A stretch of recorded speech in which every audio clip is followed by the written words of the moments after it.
Alhamdulillah. Tempat ketiga pada hari ini, kita tengok makam di Bukit Cengkeh. Makam pahlawan-pahlawan ataupun orang-orang besar di Daik Lingga. Bawah sana tu ada sungai.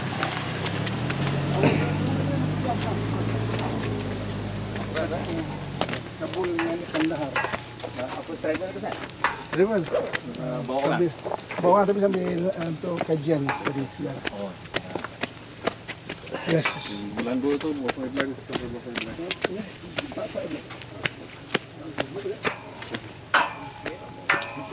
Lagi tu.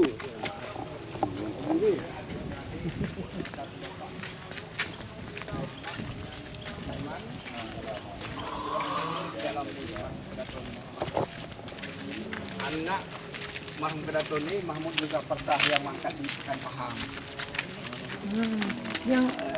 Yang digelar sebagai Sultan tak bernegeri tu kan? Sultan Husin. Sultan Husin tu dia bukan berebut, tapi kan itu kan politik. Jadi Sultan Husin itu sebenarnya dia menjadi pengganti ayah dia Sultan Mahmud, tapi di Pertan Muda mengangkat adik dia Rahman. Akhirnya dia menjadi Sultan di Singapura oleh Inggris. Oh ya. Sultan Husin sah. Adik-beradik Abdul Rahman ibu lain. Abdul Rahman ni Encik Mariam, Sultan Husin Encik Makoh. Makam Bukit Cengkeh. Yang dari tamu nanam dari tamu. Habis.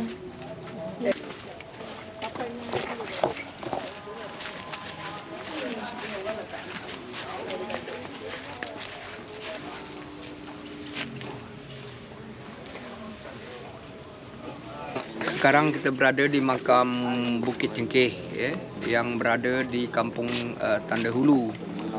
Di makam Bukit Cengkeh ini ada 3 sultan yang dimakamkan di sini, iaitu pertama adalah Sultan Abdul Rahman Shah yang memerintah tahun 1812 sampai 32, iaitu anak daripada Sultan Mahmud. Yang kedua adalah Sultan Muhammad Shah yang memerintah dari tahun 1832 sampai 41. Dia merupakan anak daripada Sultan Abdul Rahman. Ini. Ni Oh, ini dalam Kedaton. Lepas tu dari Sultan Muhammad Shah marhum Kedaton, maka penggantinya adalah anaknya Mahmud Muzaffar Shah yang memerintah tahun 1841 sampai 57. Dia lalu dimakzulkan sehingga dia ke Pahang dan mangkat di Pahang, di Pekan Pahang makamnya.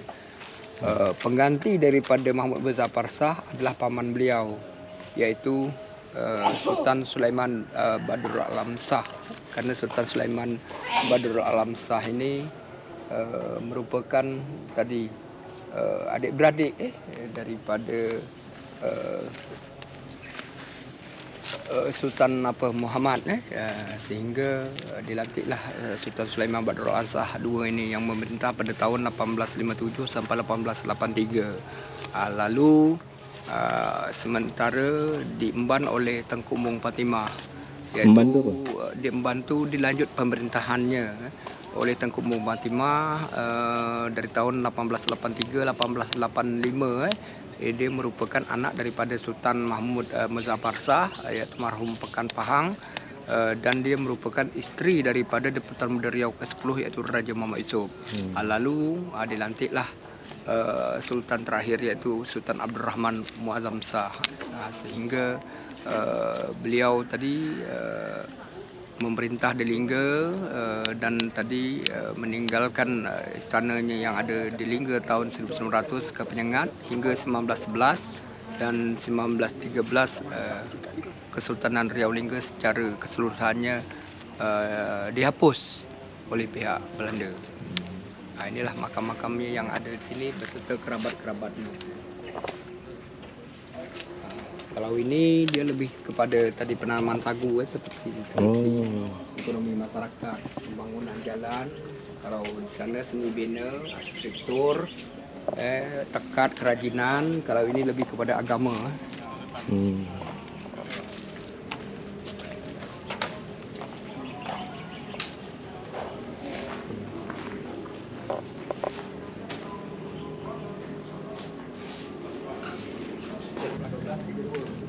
ni adik-beradik yang tegur sini. Sultan Hussein ni Ah, sini ya. pula. Ni adik-beradik. Ya, adik-beradik.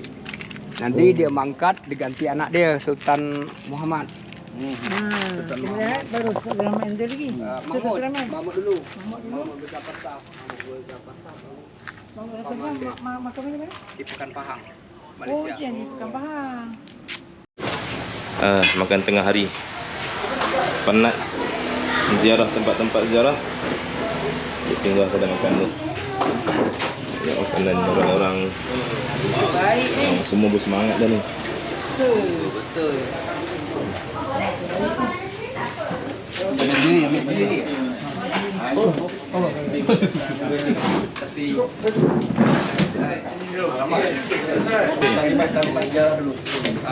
Ini kita berada pas di tepi Sungai Daik. Oh, ini Sungai Daik. Sungai yang dulunya penuh sejarah ketika Sultan Mahmud ke Pulau Lingga. Sultan Mahmud satu. Sultan Mahmud satu atau marhum masjid yang kita ziarah di Oh, Masjid Sultan Mahmud tiga. Inilah dia Sungai Daik, sungai yang perkataan baik menjadi kata Daik itu. Kita berada. Dan ini adalah rumah makan yang sudah lama iaitu rumah makan Melayu yang bernama Tuah Ramai. Tuah Ramai. Oh, kedai Jadi ni kalau ramai bertuah, kalau tak ramai tak ada. Ini Tuah di ada mana hilang. ni? Sungai ni. Ini ke Gunung Daik. Daik Namanya sampai? Sungai Daik sampai ke Kuala. Kuala mana? Ke Kuala Laut. Oh, laut tadi, ya. Tadi yang laut yang kita pergi. Oh, bergunung tu Dan di sepanjang sungai inilah ada benteng Kuala Daik, ada kubu pertahanan parit, ada kampung Bugis, ada kampung Keling, ada kampung Cina, ada kampung Mentok, ada kampung Siak dan sebagainya. Oh, panjang.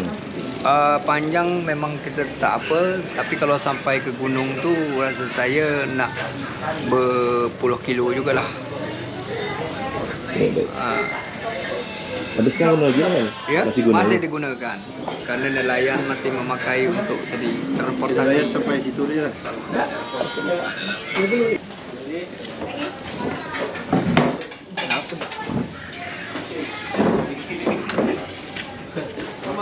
Oh, ini laut. Cabai putih ni.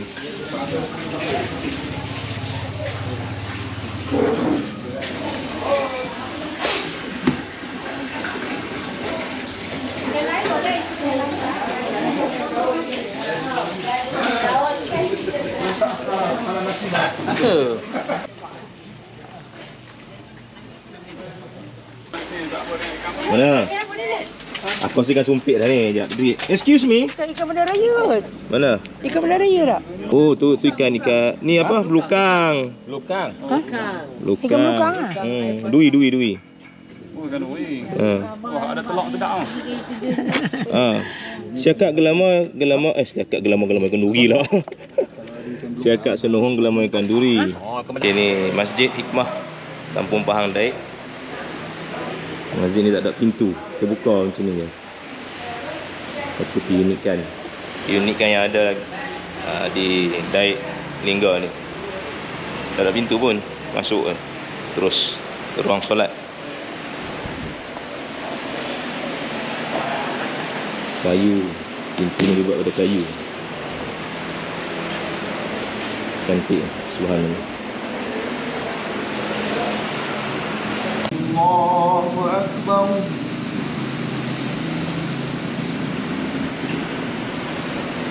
Sami'a Allahu liman hamidah. Allahu Akbar.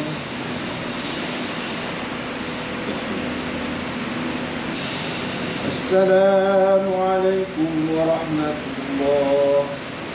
Assalamualaikum warahmatullahi.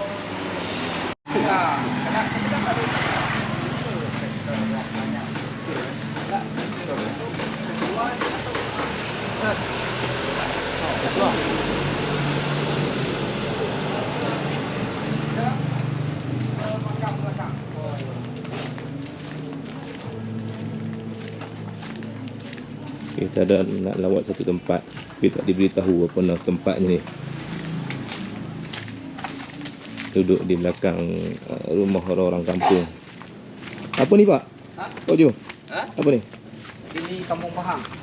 Oh, Kita menuju ke makam yang nensannya tadi adalah nensan Aceh. Nensan yang ada bunga teratai, kelopak bunga teratai dan ada bentuk-bentuk untuk nensan baik itu lelaki maupun orang perempuan.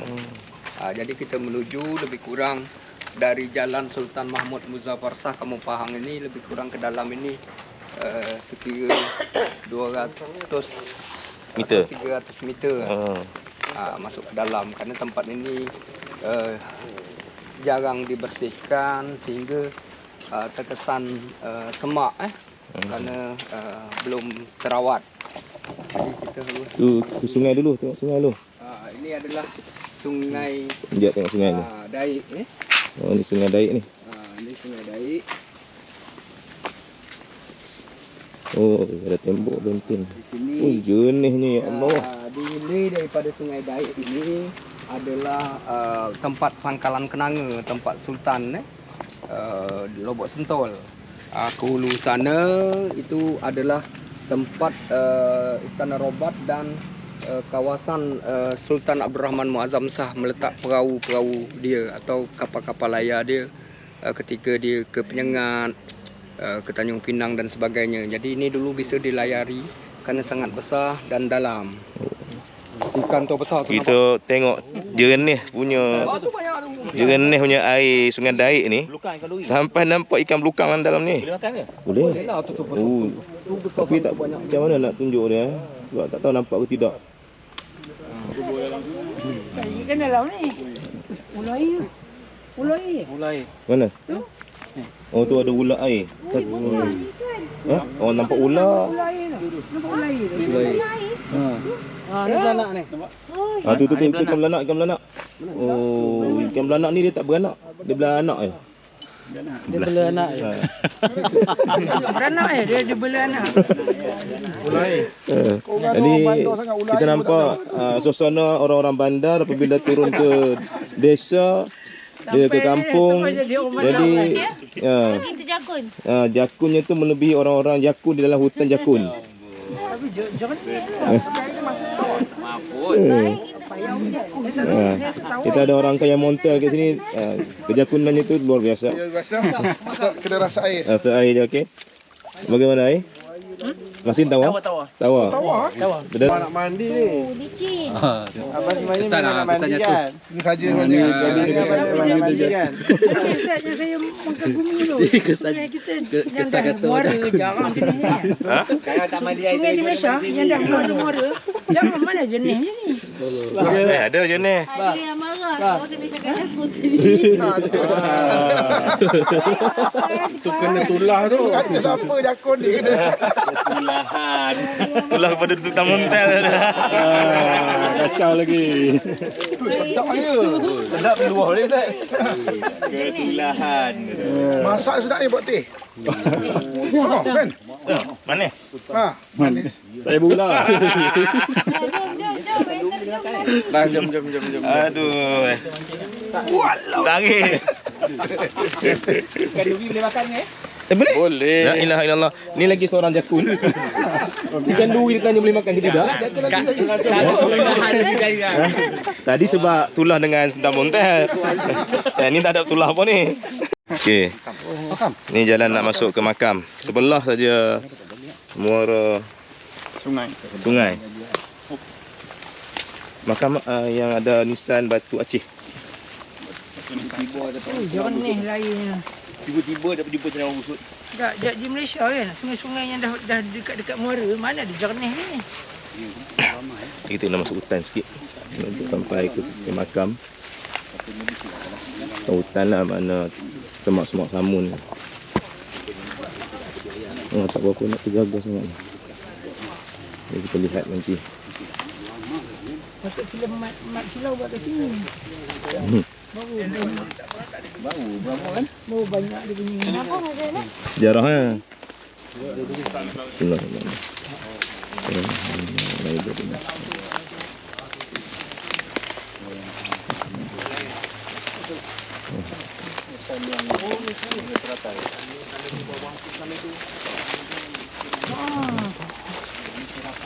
Ini zaman Ini abad ke-8.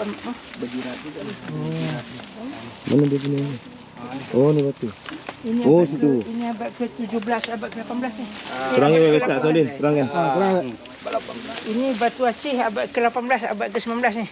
Nah, kalau abad yang sebelum tu dia agak lepeh sikit. Kalau 19, kalau 19. Kalau abad ke dia kalau macam makan Sultan Melaka, macam Sultan contoh Sultan Alauddin di Paguh tu Ustaz kan. Dia lepeh, lepas tu dia ada kepak tu. Ada kepak, ada kepak tu. Ada kepak tu ada. Tu dia. Mana? Tu lama tu. Mana? Tapi kalau macam ni dia abad ke 18 dengan 19. Dah lewat sikit lah. Dah lewat sikit. Bentuk macam ni. Oh ya Allah Akbar. Tu ada lagi dalam sana tu. Ni mana kepalanya mana Maknanya jelas kepala sekali. sana, utara. Ada hubungan Aceh. Oh, semua dua biji. Karena dulu di dalam Tufahan Hafiz, Raja Ali Haji itu menceritakan bahawa Sultan Mahmud itu ke Lingga juga tadi dari Kota Parit dia mengarah ke hulu sungai Daik. Salah satunya adalah kawasan Istana Dalam. Istana Dalam itu dikesan adalah berada di sekitar tepi sungai Daik karena temuan-temuan pecah belah dan jejak-jejak diyakini tapak daripada Istana Dalam itu ada di sebelah kanan daripada Sungai Daik. Karena apa? Karena di situ adalah dialiri dua sungai. Pertama Sungai Daik, yang kedua adalah Sungai Sepincan yang bermuara atau berkuala Sungai Sepincan ke Sungai Daik. Itu Sultan membuat lokasi sebagai istana karena dia memanfaatkan dua buah sungai itu. Ketika ada musuh yang tidak menguntungkan datang daripada Sungai Daik, maka Sultan bisa mungkin melarikan diri dan sebagainya melewati Sungai Sepincan yang ada di belakang istana. Jadi keadaan alam tadi dua buah sungai dan sebagainya itu sangat memungkinkan untuk sebuah strategi di mana Sultan tadi menapakkan istana dalam atau ada juga menyebutkan istana kenanga kerana ada ditumbuhi pokok kenanga. Jadi inilah dia yang berada tak jauh di Sungai Daik. Di bawahnya adalah Lubuk Sentul, tempat Sultan meletakkan kapal-kapal atau perahu-perahu. Ini kita berada di lokasi Kampung Pahang yang tadi dikesan memiliki tadi bertipe atau bergaya Aceh. Di mana ada kapal? Di mana?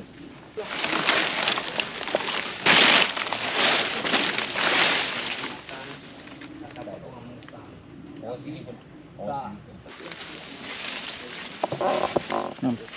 Ada pula. Okey. Ada ni Ustaz. Ini.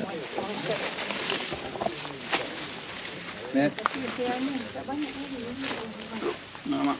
Mai sini. Boleh ambil. Ni. Satu saya nanti kita bagi. Boleh. Bersihkanlah sikit. Dak pahala dia nanti kurang. Dak. Ustaz. Mai tadi. Mana tak? Betul. Boleh. Tapi dia tak ada ni nama apa tak ada Al-Quran ni. Tak ada. Dia kata tak tahu siapa pemilik ni. Ya. Okey. Bukannya seorang ni. Iya, dia sudahlah ramai. Itu tak mencukupi. Sehingga dia tadi mendatangkan orang dari Siak, mendatangkan orang dari Bangka. Maka itu ada nama kampung Kampung Merawang, ada Kampung Sepincan. Itu untuk meramaikan negeri. Apa guna ada pemimpin ketika itu kemari dan tidak ada masyarakatnya, kerabat rakyatnya. Ya.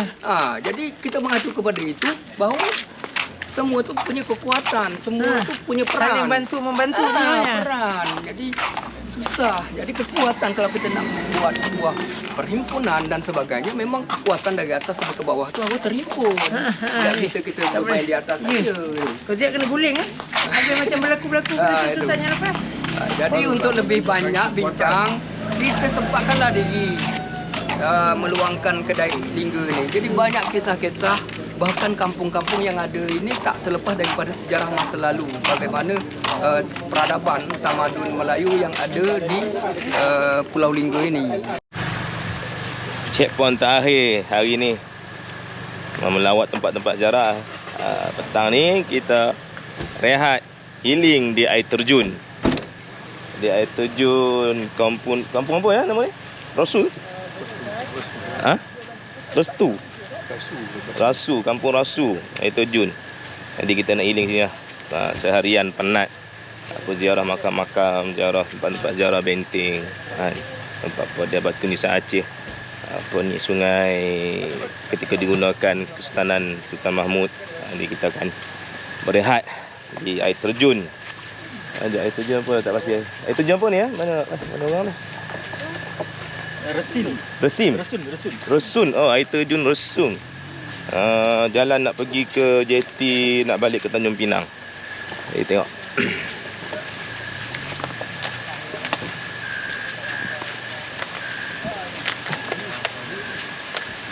Bunyi unggah elektrik nyaman.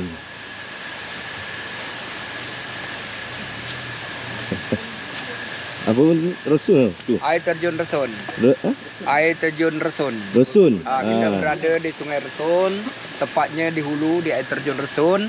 Adapun jarak dari Kota Daik ke air terjun Resun lebih kurang 12 km sampai ke gerbang. Dari gerbang tu memasuki ke dalam air terjun tu 2 kilo. 2 kilo. 2 kilo. Sekitar 15 menit aja kita berjalan kaki. Jadi silakan berendam. 15 minit juga ni nak naik ke atas ni. Sungai Daik bukan? Suka lain. Ini Gunung Sepincan. Gunung? Alirannya dari Gunung Sepincan. Betul. Nanti aturan selalu berada di air terjun Resun ini. 2 km.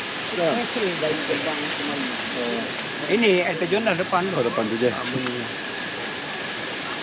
Ini adalah rombongan kita dari Malaysia, dari Kedah, Negeri Sembilan, Selangor, Johor, berhimpun dari Kuala Lumpur ke sini sebanyak lebih kurang 13 orang untuk datang ke Kabupaten Lingga, Bunda Tanah Melayu.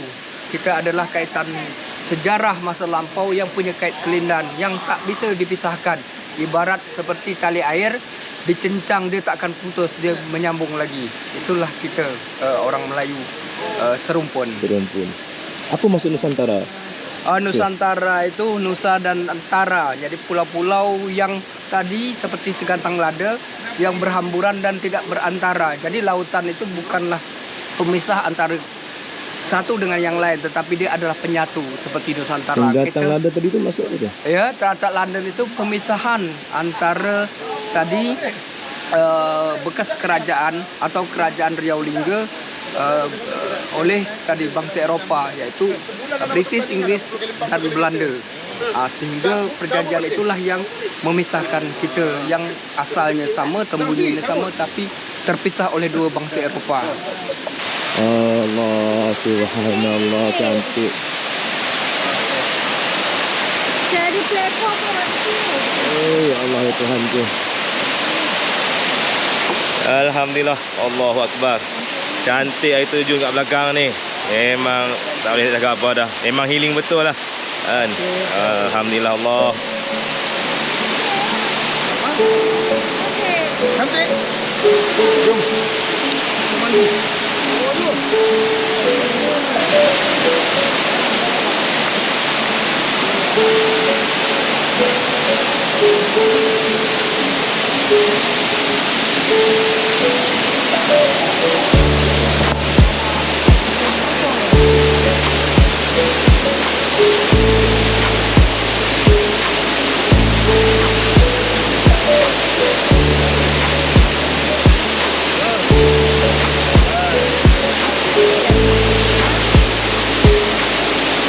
Dalam?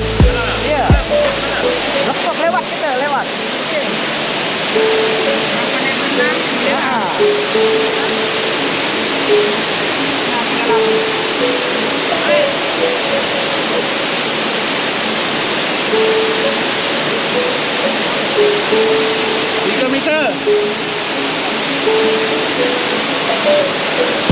Sejuk.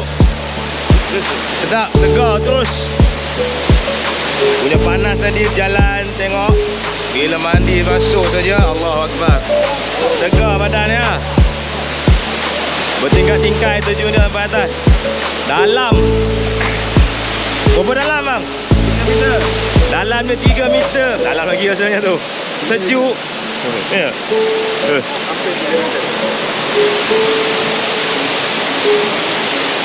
Balik ni memang kena tidur terus.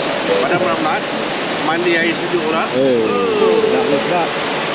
Datang Daik Lingga ni jangan lupa datang ke air terjun Rosun. Air terjun Rosun memang menarik. First time kita melihat terjun di luar negara, di Daik Lingga, Kepulauan Riau, Indonesia. Alhamdulillah, satu nikmat Tuhan yang Maha Hebat Maha Esa. Hutan dia pun menarik. Turun.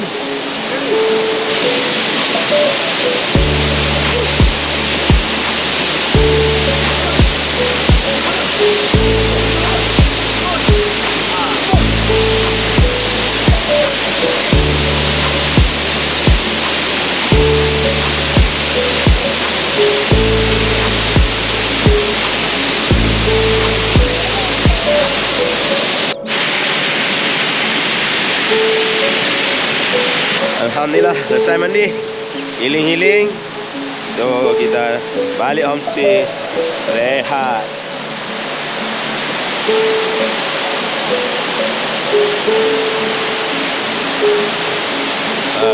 View daripada atas.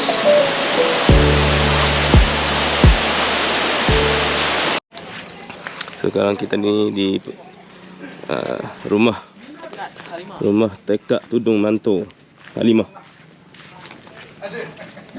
Rumah ni pun cantik, subhanallah.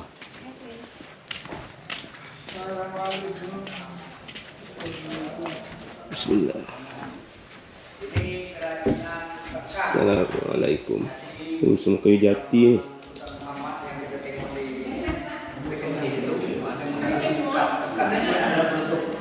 Kepala untuk kaum perempuan. Berapa satu? Dia tengok ukuran. Tergantung ini apa motif dia, Pak. Ada yang Biasanya 2 juta, Pak. 2 juta. 2 juta. Penuh motif, mahal lagi. Apalah nilai 2 juta pada istri sayang, Pak. kau sayang. Karena membuat ini bukan 1 hari, 1 bulan. Ya, Pak. 1 bulan siapnya. Belanja lah untuk istri, Pak. Itu buka tak apa buka je. Boleh ditokok di kepala dipakai. Manis. Satu bulan proses buat satu tudung 1 bulan. Ya, Pak. Ibu-ibu.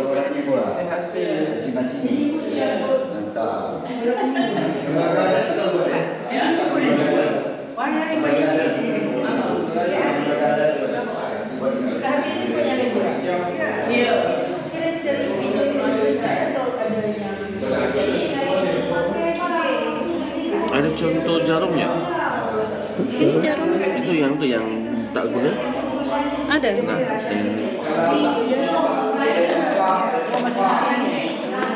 nipis tapi lebar ya. Ya.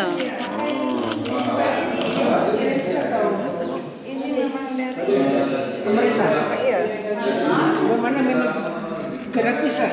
Iya, gratis. Cuma kita bayar air, api gitu. Bangunan Kalau gratis. bangunan gratis. Oh, mana pemerintah bagi? Iya. Ada yang dah siap sampel dia.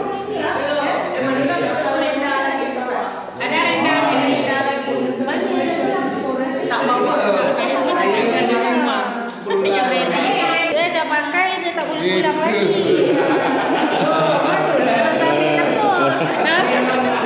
Boleh berlaku cerita makilah. Apa tadi? Orang kaya muntah.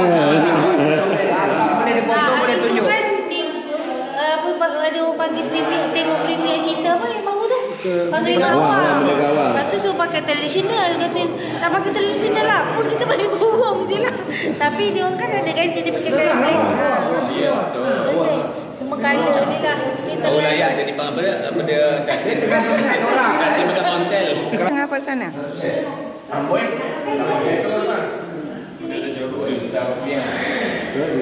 Maaf Pak, tangan saya. 1 bulan proses buatnya. Iya, 1 bulan.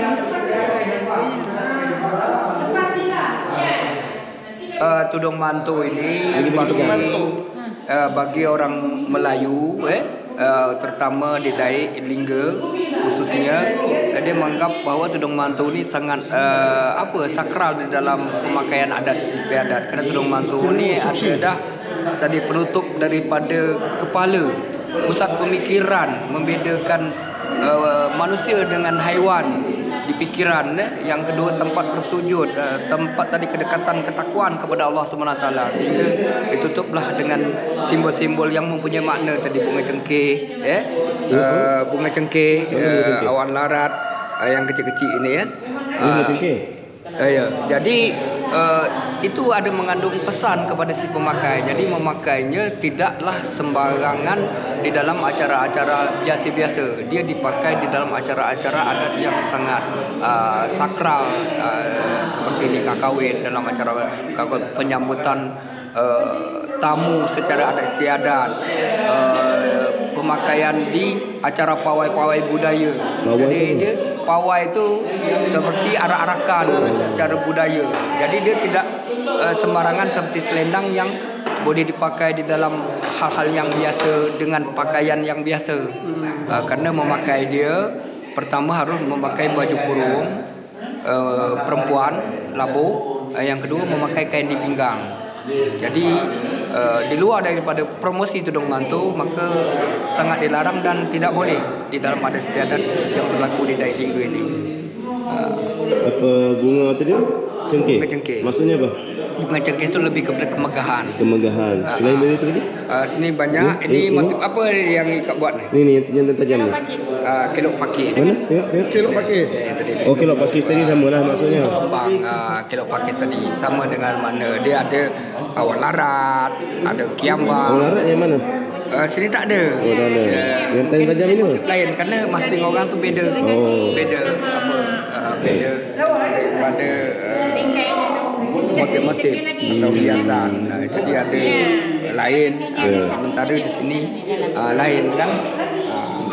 Bentuknya. Jadi satu sama lain tu tidak sama. Ini seperti awan larat ni. Awan larat tu setelah pertama silaturahim yang bersenambungan, yang kedua tadi ke arah kesombongan, menghindar daripada kesombongan, awan yang begitu tinggi tetapi dia tidak sampai darat, sehingga dia lebih kepada ke arah selain semangat tetapi merendahkan, sehingga orang memakai ini juga harus jadi merendahkan diri, sehingga dia digunakan tidak pada sembarangan tempat. Lebah ada. Itu di luar. Kalau ini tak, ini hanya anu aja ni. Hanya biasa. Dia tidak mengikut kaedah lama. Dia hanya cantik saja. Okey. Ini apa kiambang, Cuk? Kalau ini campur lah. Tengah dia teratai, tengah dia ada bunga teratai. Tengah teratai. Tapi dipadukan dengan tadi sulur-suluran. Sulur-suluran tu seperti awan larat jugalah, tapi pecah teratai ni. Ini tengah teratai kuntum, ini teratai kembang. Kalau ni awan larat ni. Awan larat tu awan larat ni dengan akar pakis hampir sama. Cuma kalau awan larat ni dia berpecah. Kalau akar pakis dia ada taji ni. Ada lenting lagi di sini dia. Ni di sini. Ini kan tak ada ni. Merunduk semua. Tapi kalau dia dipadukan dengan kelok pakis, dia tak ada pecah gini, dia bergulung gini. Oh ni mana awal larat ni dipecah-pecah macam ni lah. Kalau paku pakis terus je. Dia akar pakis, dia ada kelok pakis, ada akar pakis. Kalau akar pakis itu kita pakai di makam-makam, karena makna daripada akar pakis, apa kebaikan amal ibadah yang dibuat di dunia ini, maka pahalanya akan mengalir ketika dia mati. Itu akar pakis kadang dia tertanam di dalam. Bentuk dia sama macam begini, tetapi dia berkelok seperti pakis dan dia bertaji tadi. Ada taji. Oh, ada taji tambahan. Ada tambahan. Kalau ini tak. Tapi kalau kelok pakis dia hanya bergulung aja. Bergulung je. Bergulung je gitu. Itu dia hampir sama, tapi dari ini yang membedakan. Jadi sebab dia berkesinambungan, itulah bentuk rasa silaturahim, ukhuwah yang tak putus. Awan apa? Awan larat. Awan larat. Dia ada awan larat, ada awan selimpat. Kalau awan selimpat lain lagi. Oh, selimpat tu. Awan selimpat tu dia sebagai penghimpun, pembungkus. Itu biasa dipakai di makam-makam. Makam-makam sultan.